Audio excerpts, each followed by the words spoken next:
Assalamualaikum warahmatullahi wabarakatuh. Bagaimana kabar kalian semua? Semoga kita semua selalu diberikan kesehatan dan keselamatan oleh Allah SWT. Alhamdulillah kita masih dipertemukan dalam pembelajaran akidah akhlak kali ini. Semoga adik-adik semua masih semangat dalam pembelajaran kita meski tidak bisa bertatap muka secara langsung.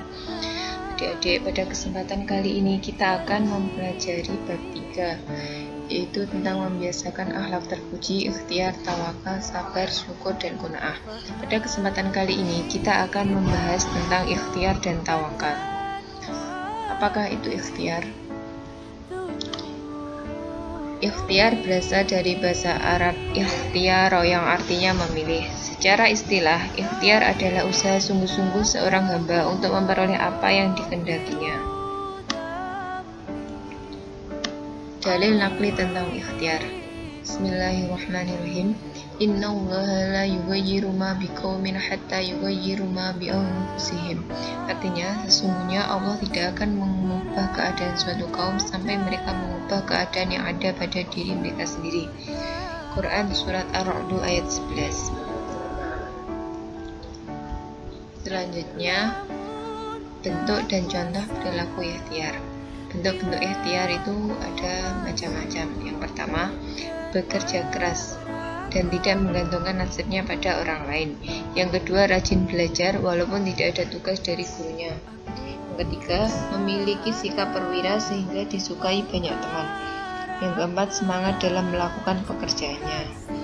Selanjutnya, contoh perilaku membiasakan diri berikhtiar. Antara lain, yang pertama, giat dan bersemangat dalam berusaha. Yang kedua, tekun dalam melaksanakan tugas yang diamanahkan terhadap dirinya. Yang ketiga, pandai memanfaatkan waktu senggangnya untuk hal-hal yang positif. Yang keempat, tidak mudah putus asa apabila menghadapi kesulitan. Selanjutnya, tentang dampak positif ikhtiar. Ada beberapa dampak positif dari orang yang berikhtiar. Di antaranya, yang pertama, menghilangkan rasa malas, murung, dan keluh kesah. Yang kedua, menumbuhkan harapan baru dalam hidup, karena setiap dari satu usaha dapat menumbuhkan sejuta harapan. Yang ketiga, meninggikan derajat kita di hadapan Allah SWT. Yang keempat, adanya kepuasan batin. Yang kelima, terhormat dalam pandangan Allah dan sesama manusia. Selanjutnya, kita akan mempelajari tentang tawakal. Apakah itu tawakal? Tawakal berasal dari bahasa Arab wakala yang berarti menyerahkan.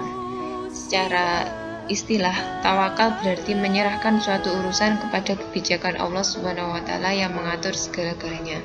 Artinya, tawakal itu berserah diri hanya kepada Allah SWT, pengatur alam semesta.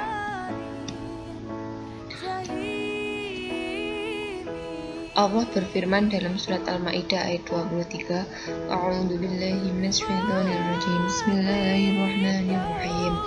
Qala rajulani minal ladzina yakhafuna an'ama Allahu 'alaihim adkhulu 'alaihimul baba fa idza dakhaltumuhu fa innakum ghalibun wa 'ala Allahi fayatawakkalu in kuntum mu'minin. Artinya, berkatalah orang-orang di antara orang-orang yang takut kepada Allah, yang Allah telah memberi nikmat atas keduanya. Serbulah mereka dengan melalui pintu gerbang kota itu.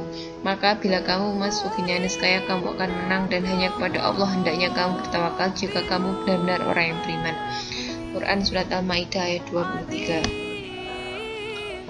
Selanjutnya, contoh perilaku orang yang melakukan tawakal. Yang pertama, selalu bersyukur apabila mendapat nikmat atau keberhasilan dan kesuksesan dari Allah, dan bersabar apabila mendapatkan musibah. Yang kedua, tidak berkeluh kesah dan gelisah ketika berusaha dan berikhtiar. Yang ketiga, selalu berusaha dan berikhtiar dengan maksimal. Selanjutnya, bertawakal kepada Allah SWT. Dampak positif dari tawakal. Yang pertama, meningkatkan keyakinan dan keimanan kepada Allah SWT. Yang kedua, memperoleh keterangan dan ketentraman jiwa. Yang ketiga, mengurangi beban pikiran karena yakin manusia hanya berusaha, Allah SWT yang menentukannya. Yang keempat, mengurangi kejahatan dan tindak kriminal. Yang kelima, memperoleh keteguhan hati. Mungkin cukup sekian untuk pertemuan kali ini. Untuk bab selanjutnya kita akan lanjutkan pertemuan yang akan datang. Cukup sekian dari saya. Apabila ada kurangnya, saya mohon maaf yang sebesar-besarnya. Wassalamualaikum warahmatullahi wabarakatuh.